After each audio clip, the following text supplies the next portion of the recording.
Good morning, everyone. Thank you so much for turning out on a Saturday morning. To all the students who are not writing their papers but are here at this conference, that's amazing.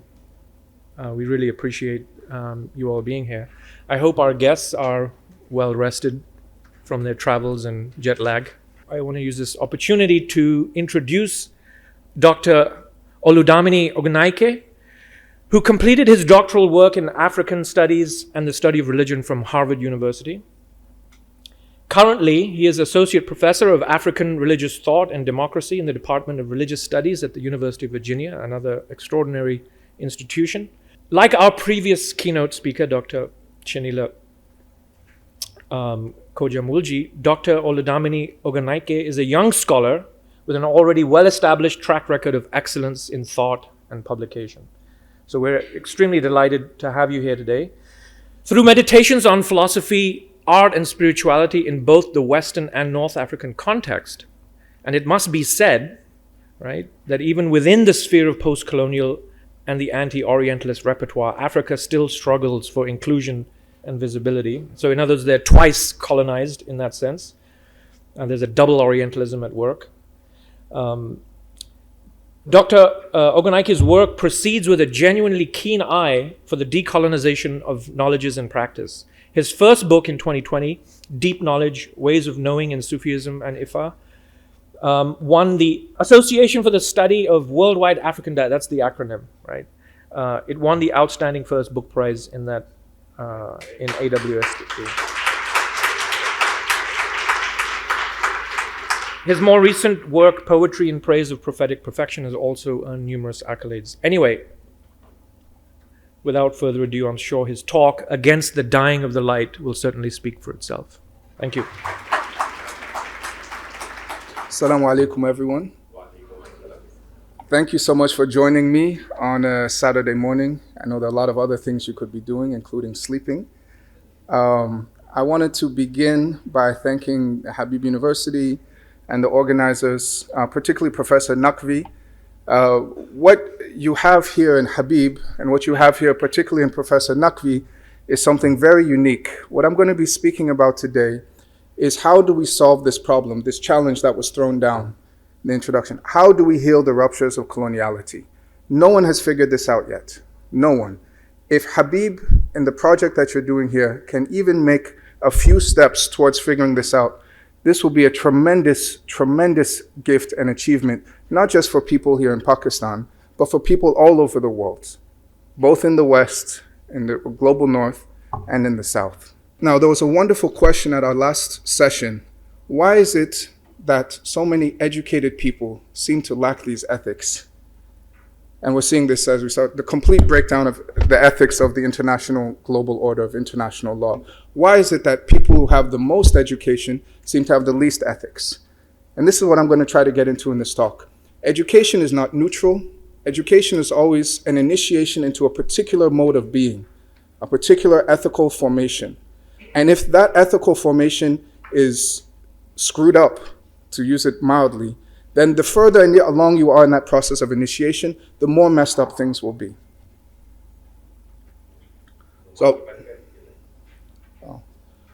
I'll begin with two quotes that I think kind of summarize what the whole talk is about. First is from Sheikh Hamidou Khan, amazing Senegalese author. His work, Ambiguous Adventures, probably my favorite post-colonial novel.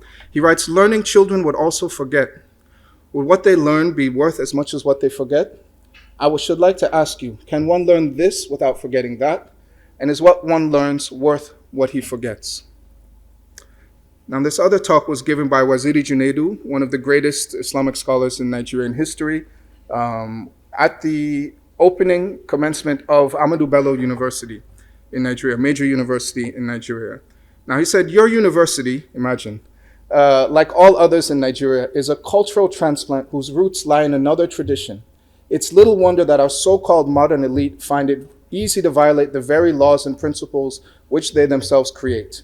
When your own world is put aside, you feel no respect for any other. So hopefully Habib University will not end up being such a cultural transplant. This is a quick roadmap. We're going to go over post-colonial education. Basically, how did we get here? How did we get in this situation? Then go over briefly what is decolonization and decoloniality, what do these terms mean?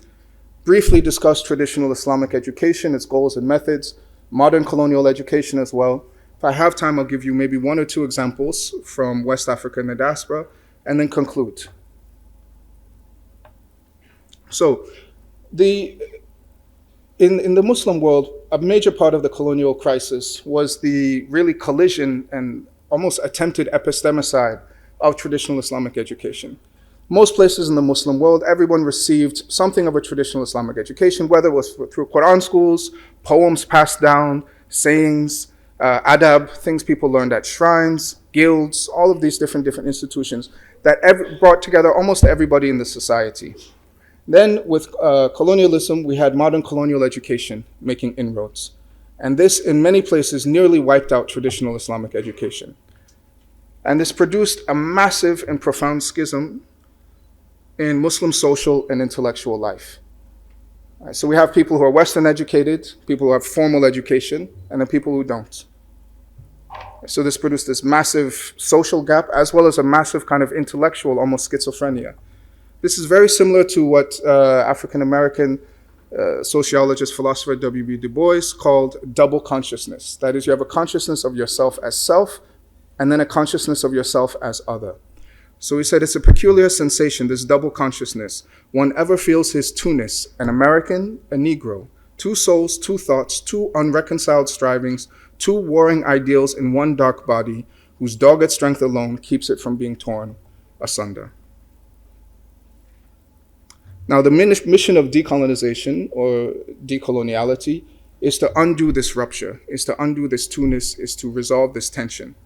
So decolonization emerged as a term in the 1940s to 60s in independence movements, but it's become a contemporary buzzword in the 21st century, used for all kinds of things. Everyone's seen decolonize human resources, decolonize the CIA, things. It doesn't really make sense the way people are using it. Now, these recent terms have been co-opted from curricular reform movements, particularly in the UK and South Africa, as well as indigenous sovereignty movements in North America in the 21st century. Now, in all of these more serious uses of the term, decolonization simply means to undo colonialism. Now, however, because it's been taken up in this way by so many other different figures, one of my colleagues in the UK, Fuluke Adebisi, has said, we need to decolonize decolonization. Right? As Ashish Nandi wrote, the West has not merely produced modern colonialism, it informs most interpretations of colonialism. It even colors this interpretation of interpretation. Right. So in the famous essay, Decolonization is Not a Metaphor, Tuck and Yang argue against these uses of decolonization in a metaphorical fashion. They call these things moves to innocence, which is they allow people who are privileged by structures of coloniality to maintain their positions of privilege or even enhance their positions of privilege through the rhetoric of decoloniality. While feeling, look, I can feel better about myself, I can feel cool, I can feel hip, I can assuage my guilt, all the while sitting and getting all the benefits, the wealth of colonial practices. So for them, they say decolonization is not just curricular reform, it's making a new world. So it's fundamentally a reparative, constructive project, which is to undo the divisions and structures created by colonialism and make a new world out of that. Now, in this part of the world in particular, decolonization has been co-opted by reactionary post-colonial nationalisms. So not just by people wanting to do diversity and diversity initiatives. So in these reactionary movements, you have a valorization of colonial identities. That is, you keep the same hierarchical colonial structure, you merely change the shade of the ruler at the top. So you have this in Japanese nationalism, Hindu nationalism, Arab nationalism, Turkish nationalism, Christian and Islamist nationalism as well too. Now, they like to take the rhetoric of decolonization, but most serious decolonial figures will say, no, you're keeping the same structure. It's the same game, you're just changing the players a little bit. So decolonization, most theorists of decolonization will started to describe what they called neocolonialism, even one of it before official colonization came to an end in the African continent, mostly in the 50s and the 60s. And later on, people called this neocolonialism or coloniality. The idea that the same kinds of political, economic, social, and intellectual structures persist after the British or the French or the Portuguese flag comes down and the new flag comes up. So that is, you still have the same, you're in nation states. You have political parties with parliaments. You have the same offices. The military structure is very similar. All that's really changed is the shade of the people at the top. Again, same game, different players. So this is usually called coloniality. And decolonial theorists usually talk about and analyze this in terms of coloniality of power, coloniality of knowledge, and coloniality of being. Coloniality of power is who has the power?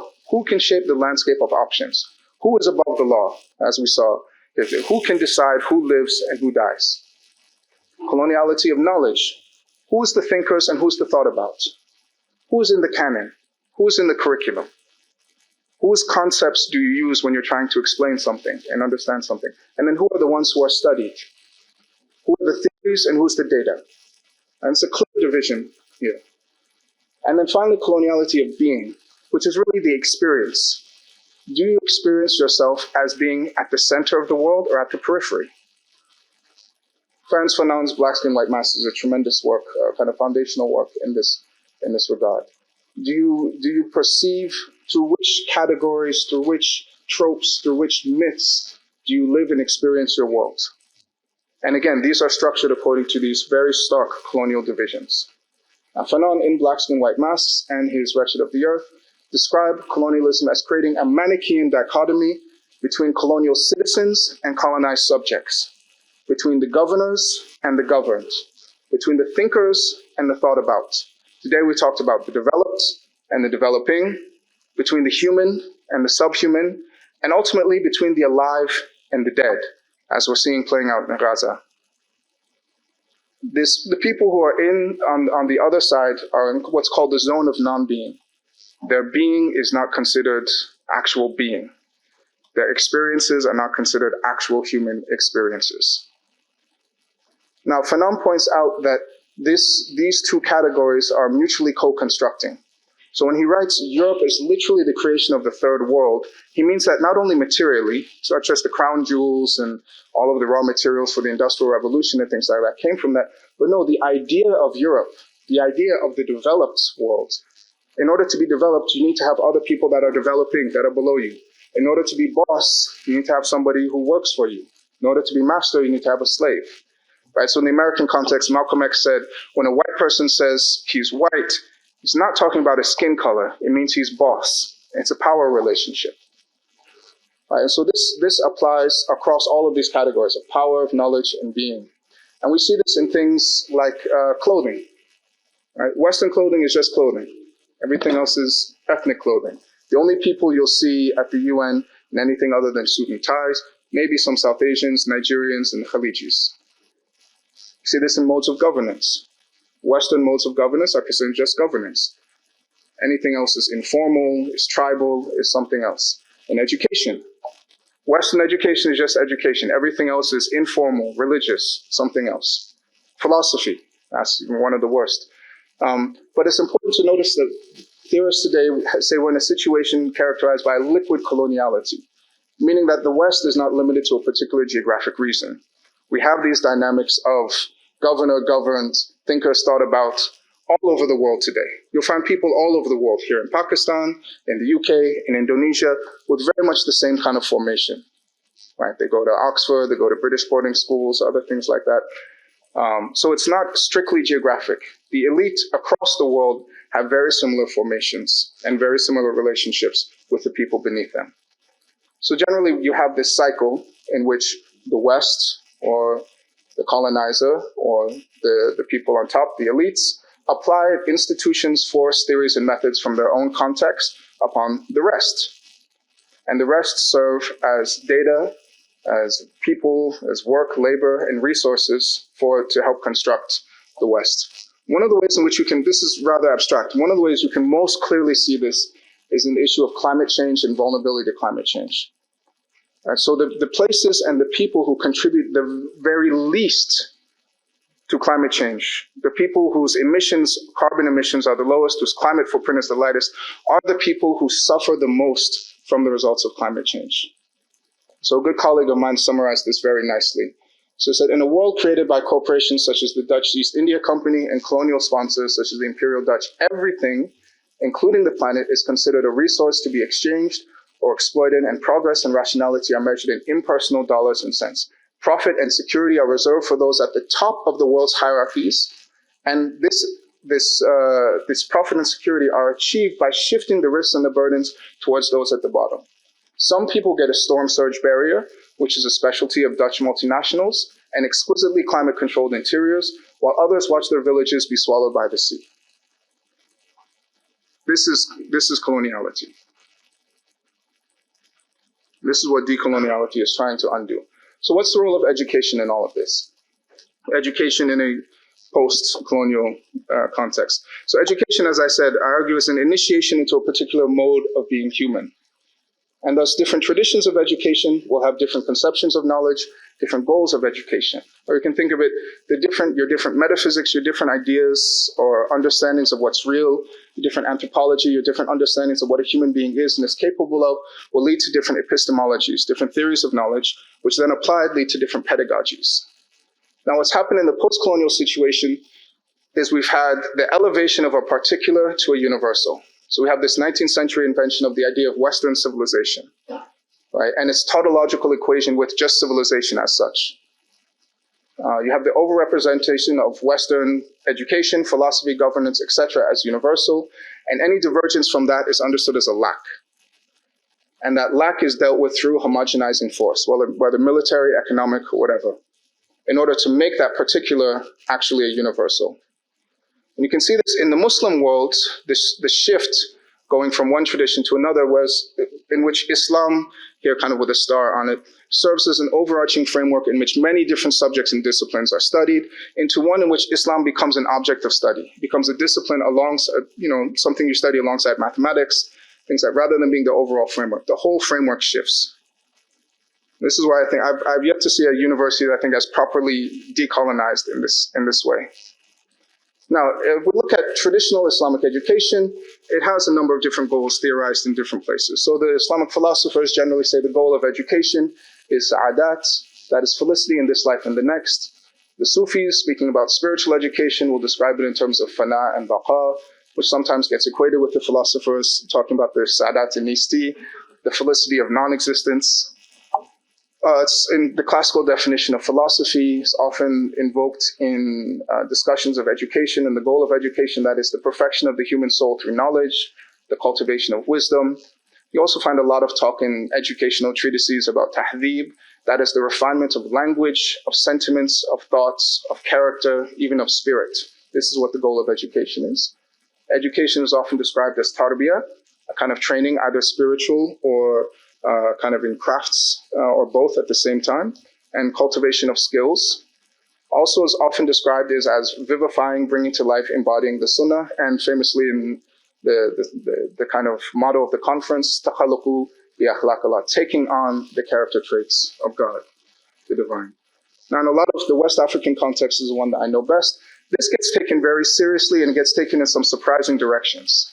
Right, so for Ibn Arabi, takhalluq bi akhlaq Allah, and Ibn Arabi is very influential in the West African tradition, means that what are the akhlaq Allah?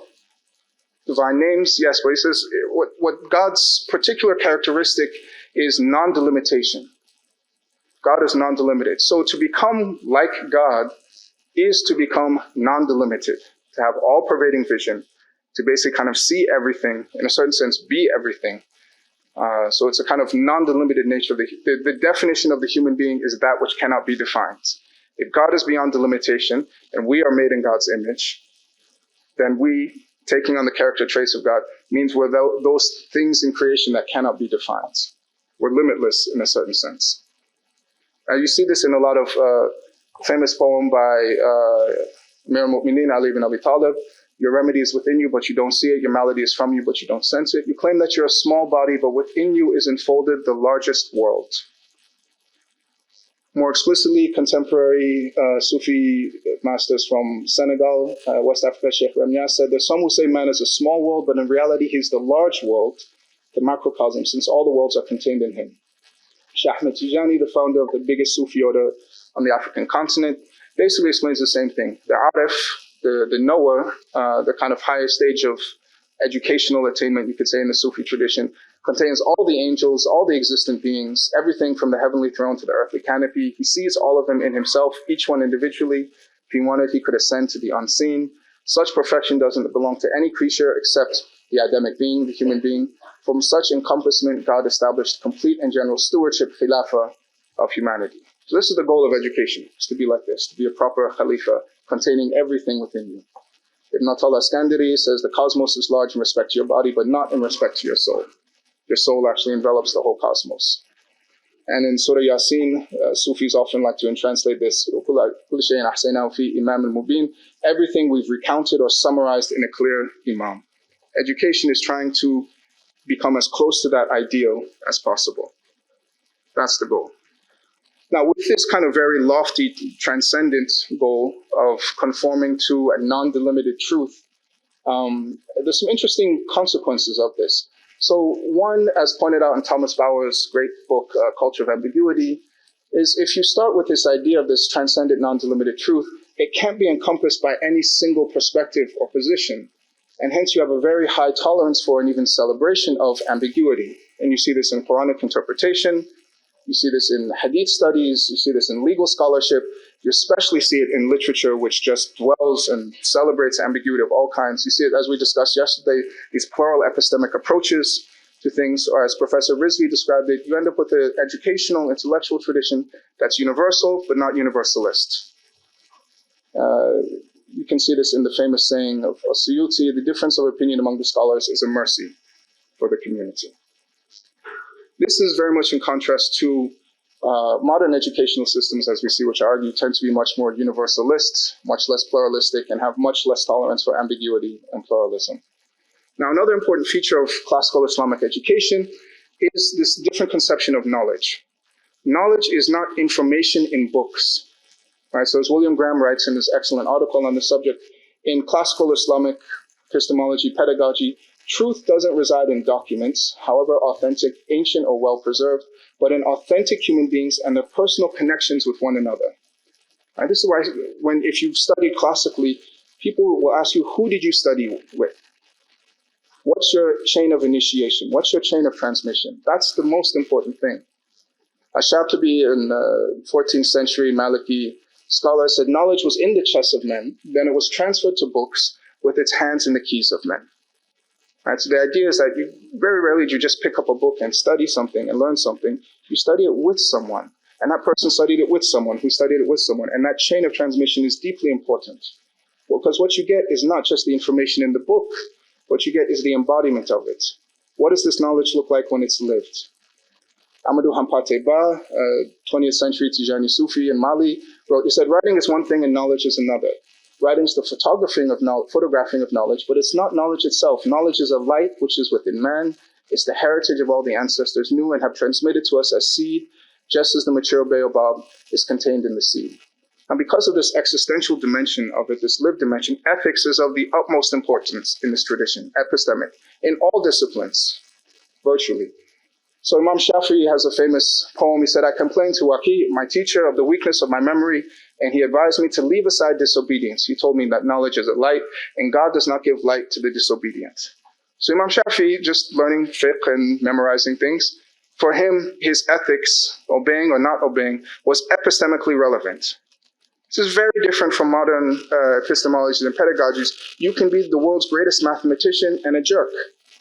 You can be a fantastic anthropological critical theorist and a terrible person. They're not seen as being related. It's very different from the classical Islamic paradigm. And the Quran, of course, is cited to back this up. Revere God and He will teach you. That is, the ethical and existential dimensions to knowledge and learning. You can never separate the intellectual from the ethical classically. I've yet to see it in a mainstream work. One of the best examples of this I found in Rumi when he discusses the Quran. He says the Quran is like a bride. Although you pull the veil away from her face, she doesn't show herself to you.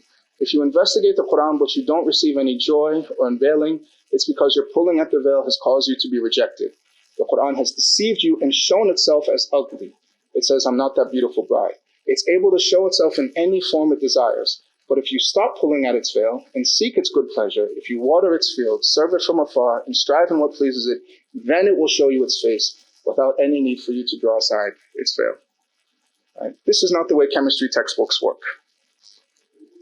Maybe in Harry Potter or something, but I've encountered chemistry textbooks that hide itself from me until I do things that it likes. Right?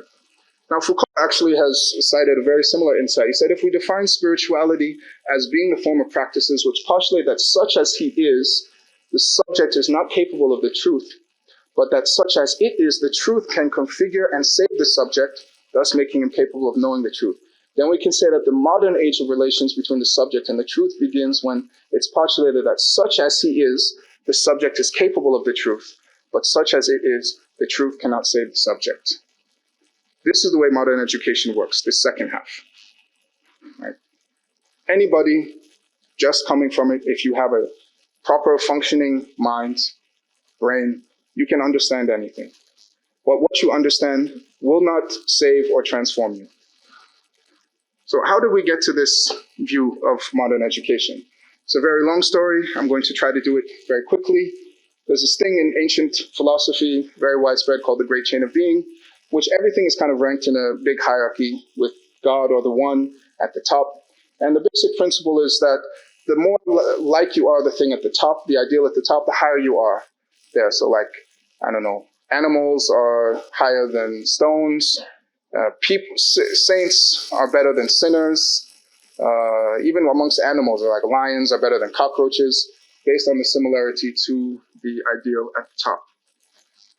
Now, epistemologically, in kind of the late antique and medieval periods, you had kind of roughly three main sources of knowledge, three faculties that were very important in terms of gaining knowledge. You had what's called the intellectus in Latin, the intellect, what allows you to directly perceive higher metaphysical realities, Platonic archetypes, angels, divine things, etc.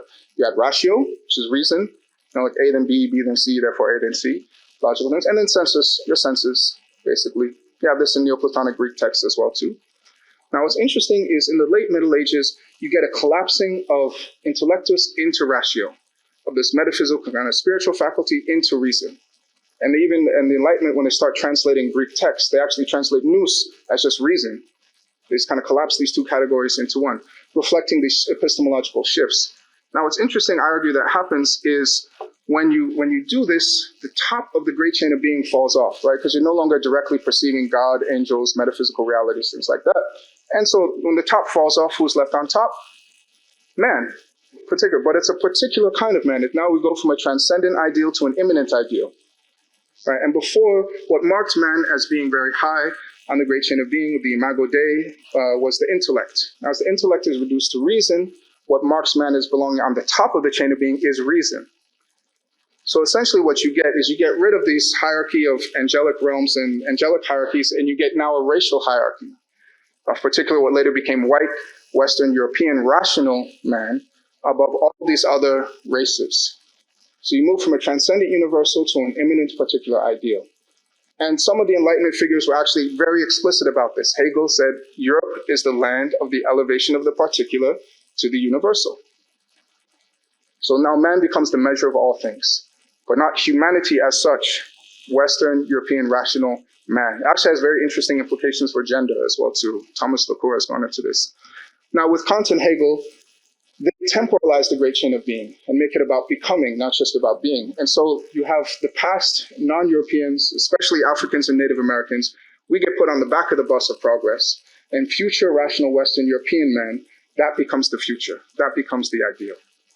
Right, so you see, Kant writes, or in his lecture notes said, you can take the classification of organic and living beings further. Not only does a vegetable kingdom exist for the sake of the animal kingdom, but humans as rational beings exist for the sake of others of a different race.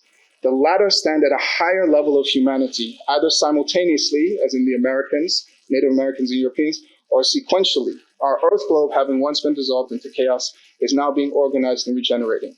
So in case you didn't get this, this is a kind of racial food chain, right? So just like plants exist for the sake of animals, animals exist for the sake of people, people of lower rationality and lower races exist for the sake of those races of higher rationality. Hegel infamously said, Africa proper is a land of childhood, which lying beyond the day of history is enveloped in the dark mantle of night. So Africans have yet to enter history. Now this sounds wild, but Sarkozy said the same thing in his speech in Senegal in 2006. Right?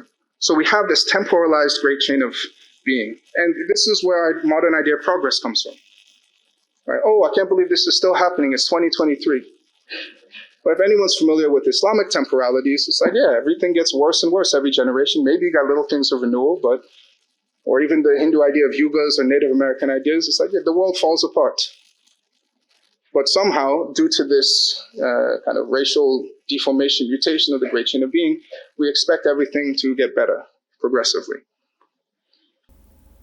So you can see this in this famous internet meme, the tragedy world map. Right, so in certain places, and we're seeing this in Gaza as well too, the loss of life is a terrible tragedy. Other places it's sad. Well, life is just like this. Does that country even exist? And who cares? And that matches up very much with the racial hierarchy established in the Enlightenment period, which is why philosophers like Charles Mills have said white supremacy is the unnamed political system that has made the modern world what it is today. Political theologist Mariko Rose has pointed out an aspect of this mutation in the great chain of being, say disenchantment and secularization, this kind of de-godding of the great chain of being, is not so much about the disappearance of magic and mystery as it is about their transformation. It's about the violent destruction of old social and metaphysical bonds which tied people to one another and to the world around them in order to bind them to new masters who are appropriating for themselves both legal and sovereign power, that is to nation states and imperial powers and ideals. Right, so these deformations in the great chain of being, you get now, instead what's at the top then, the thing that everything is in service of, the goal of existence, instead of being God or becoming God-like, becomes serving the nation state, becomes serving the colonial project, becomes serving an economic project. Okay, so I don't have time to go through too much of the colonial, the goals of modern colonial education, but just on the way here, Professor Key and I were talking about our alma mater and places we work now. If you ask someone, okay, what's the point of the humanities? You get very lily-livered, just, oh yeah, we think critically, and people can't make a stand and say, this is what it's about, this is what it's important, stand 10 toes down on business and say, yes, we believe in these ethical principles. And we're seeing that failure in the face of this ongoing genocide. Right, so this is our alma mater. The mission of Harvard College is to educate the citizens and citizen leaders of our society. We do this through a commitment to the transformative power of a liberal arts and sciences education. Whether you do law, medicine, or business, arts and humanities give you insight and critical thinking skills to live a life of purpose, express yourself with ease, and appreciate your role in the world. Sounds great, right? Sounds good. But if you push on it further, there's nothing there. Especially given this colonial state of the world that we're in, there's nothing. Express yourself with ease. Appreciate your role in the world. Might tell someone in Gaza to appreciate their role in the world, right? Moreover, the standards of what is something that's good are deeply affected by this coloniality. So as far back as the 18th century, this dissident Scottish philosopher said, every practice and sentiment is barbarous, which is not according to the usages of modern Europe. It's a fundamental maxim amongst many of our critics and philosophers, and it's still that way today. Right, so these modern educational systems emphasize being a good citizen or subject, that is serving the state. They emphasize critical thinking, that is the use of the rational faculty, being good producers or consumers of a global capitalist economy, law-abiding citizens. They emphasize literacy in European languages, science, math, and tech as representatives of the highest functions of reason and producing the greatest economic benefit. And ethics is not necessary for intellectual development at all. And moreover, because it's based on this idea of an immanent ideal, over-representing itself as universal, it becomes universalist. There are no alternatives. Everybody should have the opportunity to have a Harvard education. I don't mean that. The world will be a very sad. Everyone should have the opportunity. I don't think everybody should have a Harvard education. That would just breed a whole bunch of psychopaths. So as Charles Mills points out, it's imperative to appreciate the deep influence of race, of this kind of background cosmology of this great chain of being in modernity, not merely on everyday cognition, but on supposedly rigorous theorization in the academy. Race shapes the development of academic disciplines like sociology, political science, anthropology, criminology, international relations, as well as older disciplines like philosophy and history. The casual and near ubiquitous assumption of white racial superiority whether biological or cultural, distorts all of them. Right? So you can't, this is not going to be a reparative, grounds for a reparative project. Now, the other thing you have to realize about this is not only are these disciplines in many cases deeply racist, deeply distorted by racism, but they were introduced to they were introduced to these parts of the world through colonial projects, as colonial, part of the colonial project. So back to my favorite novel, Sheikh Hamadou Khan writes, on the Black continent, it began to be understood that their true power lay not in the canons of the first morning, but rather in what followed the canon. The school shares at the same time the characteristics of the canon and the magnet. From the canon, it draws its efficacy as an arm of combat, but better than the canon, it makes the conquest permanent. The canon compels the body, but the school bewitches the soul. Right? Ngugi wa Thiong'o, Kenyan writer, says almost the same thing. The night of the sword and the bullet was followed by the morning of the chalk and the blackboard. The physical violence of the battlefield was followed by the psychological violence of the classroom. But it's not just the African students who went through this. The people running these schools said the same thing. So Georges Hardy, who was in charge of education in colonial French West Africa, in his book, Une Conquête Morale, A Moral Conquest, you gotta love colonial sources, they're just so honest. He says, in order to transform the primitive people of our colonies, in order to make them more devoted to our cause and useful to our enterprise, we have a limited number of means at our disposal. The safest is to take the native from childhood, to make him assiduously frequent us and be subjected to our moral and intellectual customs, and a word to open schools in which his mind can be formed according to our intentions. This is the basis of schooling around the world. This is why boarding schools are so important for elites. My father went to a boarding school in Nigeria for this very reason.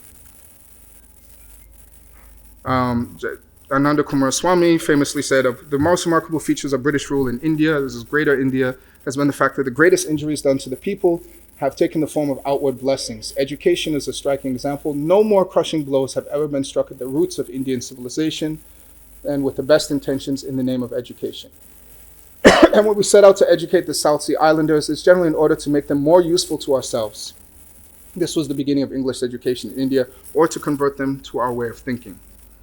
The infamous Macaulay, who wrote in his Minute on Education in South Asia, said, I've never found among one of them, these Orientalists, who study Indian and Arabic literature, who could deny that a single shelf of a good European library was worth the whole native literature of India and Arabia. The intrinsic superiority of Western literature is indeed fully admitted. What we have to do then is form a class who can be interpreters between us and the millions whom we govern, a class of persons Indian in blood and color, but English in tastes, in opinions, in morals, and in intellect. Right? This is the goal of colonial, and we can scoff at this now, but not much has changed. Not much has changed. This is the way most schools operate around the world now, creating a class of middlemen of various colors who are English, American, whatever have you, in opinions, morals, tastes, and intellect. Even some of your favorite theorists, maybe, like Levinas, says, look, I always say, but under my breath, that the Bible and the Greeks present the only serious issues in human life. Everything else is just dancing. There's no racism intended. He didn't mean to be racist, he just was. Right? Or Saul Bellow says, who's the Tolstoy of the Zulus, the Proust of the Papuans? I'd be glad to read him. Right? So what Macaulay said is obviously horrendous, but people keep saying it. In fact, if you really want to know like your favorite theorist, look what they have to say about black people. Hannah Arendt, Adorno, they all, when they come up against black people, and in some cases Muslims later on, they all fall apart. And you see this kind of ugly underbelly of their thought. Du Bois, back in the 20s, wrote, and this is still tragically still true today, everything considered, the title to the universe claimed by the white folk is faulty, but it should at least look plausible. How easy, by emphasis and omission, to make the children believe that every great soul the world ever saw was a white man's soul, every great thought the world ever knew was a white man's thought, every great deed the world ever did was a white man's deed, that every great dream the world ever sang was a white man's dream, and in fine, that if from the world were dropped everything that could not be fairly attributed to white folk, the world would, if anything, be even greater, truer, and better than now. And if this is a lie, is it not a lie in a great cause? All right, so this mode of education inducted people into these different temporalities. So Amilcar Cabral, the revolutionary leader in Guinea-Bissau, said the colonialists usually say that they brought us into history, It's not so. They made us leave our history to follow them right at the back, to follow the progress of their history. As Fanon said in Black Skin, White Mass, in this view of history, the black man only has one future, and that future is white. As Baldwin explained, when white people talk about progress in relationship to black people, all they can mean, and all they can possibly mean by the word progress, is how quickly and how thoroughly I become white. But I don't want to be white. I want to grow up, and so should you. At the end of his life, Dr. Martin Luther King Jr. said, after all this work for integration and civil rights, he said, I've come to believe that we're integrating into a burning house. That is, the structures that we fought so hard to become a part of and to get our seat at the table is falling apart all around us. That is why these methods of inclusion are not only not enough, they're actually very dangerous. There's a fine line or a slippery slope between inclusion and assimilation, and between assimilation and erasure. Okay. Amadou Hampateba, who I mentioned earlier, who's famous for saying, in Africa, when an elder dies, it's a library that burns, explained exactly how this happened in the African context. So he said the Western school fought the African schools and pushed them into the bush. It was illegal, people were arrested for practicing, being charlatans or illegal practices of medicine. Marabouts, sheikhs, and things like that were arrested. So this initiatic transmission, traditional education, took its refuge in the bush. But there was a growing distance between the young and their families. But the final blow was struck by the advent of quote-unquote independence based on exclusively European ideas and ideologies. Whereas colonialism drew skepticism and barely penetrated into the bush, these same European ideas conveyed by modern political parties mobilized the masses even in the furthest corners of the bush so that transmission could barely find any space in which to operate. And he says, at a time when the countries of the world through UNESCO are spending money and efforts to save the monuments of Nubia threatened by the Aswan Dam, is it not more urgent to save the prodigious capital of knowledge and human culture accumulated during the millennia in these fragile monuments that are human beings and whose last depositories are disappearing? Nowadays, due to the breakdown of traditional transmission, when one of these elders, wise men, disappears, all of his knowledge and learning disappear with him into the night. And I want this neither for Africa nor even for humanity. So I will skip ahead now. I'll just give you one example of education in a very difficult colonial context. So in a number of the enslaved Africans brought to Brazil who enslaved there were Muslim. A large number of them, actually. And even under conditions of slavery, they ran Quran schools, they taught Maliki fiqh, they taught Arabic, and they would actually pool their money together to buy each other's freedom or buy freedom for their families. But even with that precious, scarce resource of money, they would often buy Qur'ans and Arabic books and things like that to teach and educate their community under these extreme conditions.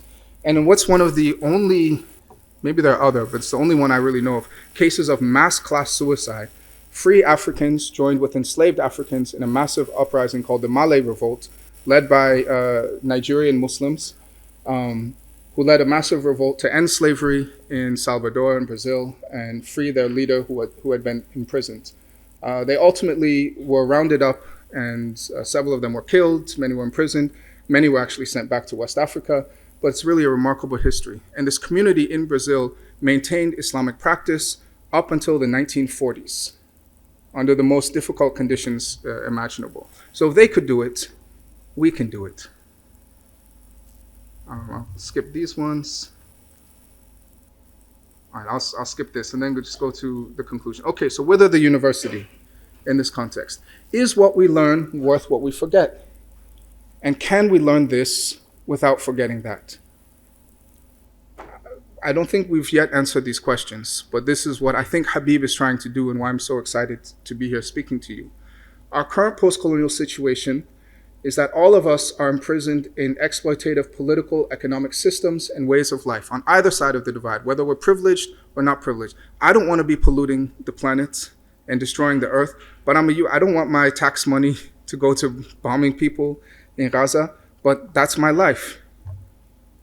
Right? Both of us on either side are imprisoned in these ways of life. But even worse, in a certain sense, we're imprisoned in limited and limiting colonial mentalities, cosmologies, and ways of life from various post-Christian heresies that seek to define freedom and humanity for us.